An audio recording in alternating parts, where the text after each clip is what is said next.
The song Crazy Crazy Nights became a hit in Britain, and we played a European tour in the fall of 1988. At the end of the tour, I stayed behind in London to hang out with the English singer and pin-up girl, Samantha Fox, whom I'd started to see. She and I went to the box office smash musical Phantom of the Opera that I'd heard so much about. I loved the big production shows I'd seen in the States earlier in the decade, and Phantom promised more of the same. As I watched it, though, I could feel it affecting me in a way nothing else ever had. In one climactic scene, Christine, the beautiful singer at the opera house, was alone with the Phantom, a dashing but mysterious musical genius who wore a tuxedo and a white mask over his face. It was a dramatic scene, and when she suddenly ripped off his mask and revealed his hideously disfigured face, I gasped.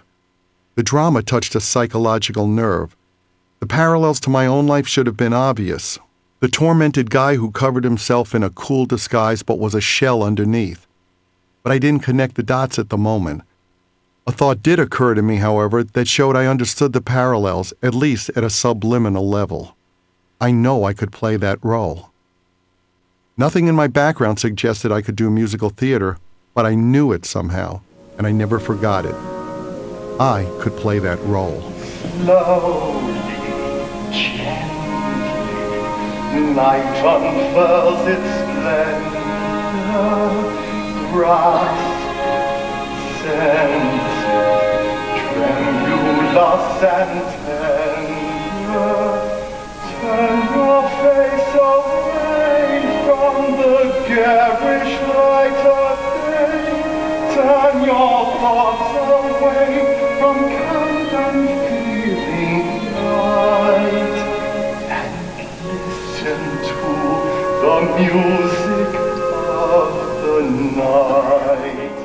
After the show, Samantha and I went back to my motel. We hadn't slept together yet, but that night she said, "Would you like to take a bubble bath with me?" Yes. Yes, I would.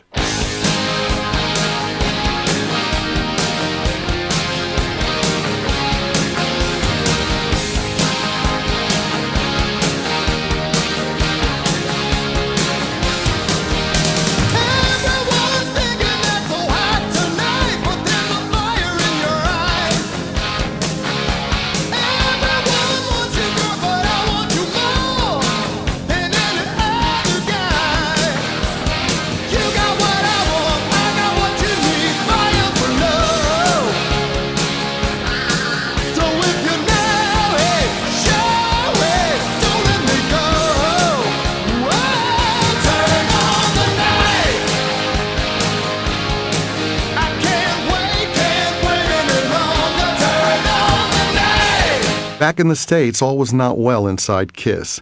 Eric had stopped talking to me during the Crazy Nights tour. He sometimes got into ruts and shut down. He seemed mad at me about something, so finally, after months, I had to sit him down and read him the riot act. You just can't pull this kind of shit for this amount of time. It might have sounded dictatorial, but the fact was he was there to play drums and be a member of the team. The silence and tension had become unbearable. This non-communicative bullshit stops today, I told him. And it did. It seemed he needed help to force his way out of a self-imposed prison. Things with Eric were definitely getting increasingly weird. But they had always tended to be odd. Whenever we were both in L.A., I would invite him to come over and hang out with me. "Is anyone else there?" he would ask. If I had people over, I told him, "Eric, they're nice people, we're hanging out, come on over, it'll be fun." But if anyone else was there, he refused to come. On the Crazy Nights tour, he had started to obsess over not being the original drummer again.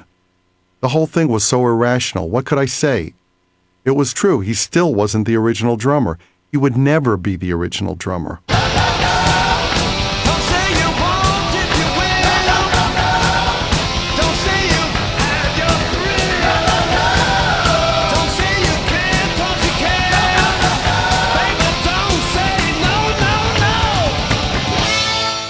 And then there was Jean. Despite the Porsche she bought me as an apology, Jean still hadn't contributed anything of quality to Crazy Nights.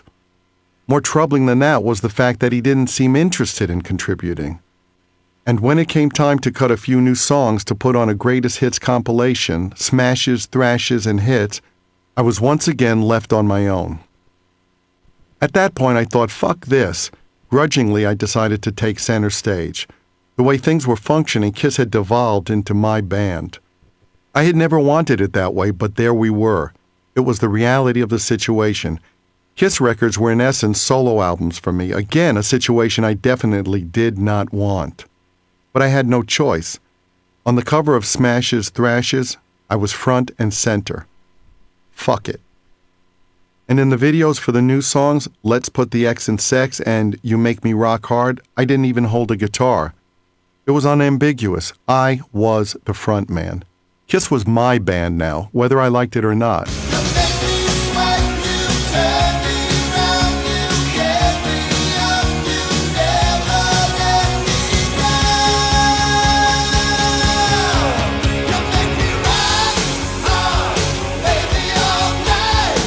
Ah, the videos. What can you say about those?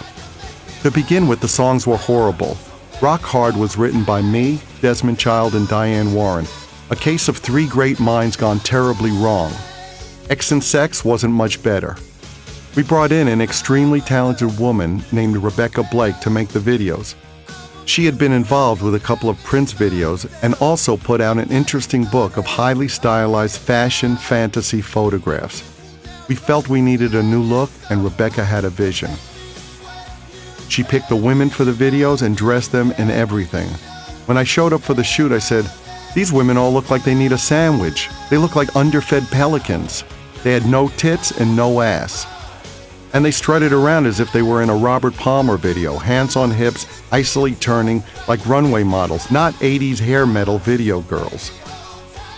Then there were my outfits. I wore a chainmail tank top and white tights while swinging on a trapeze.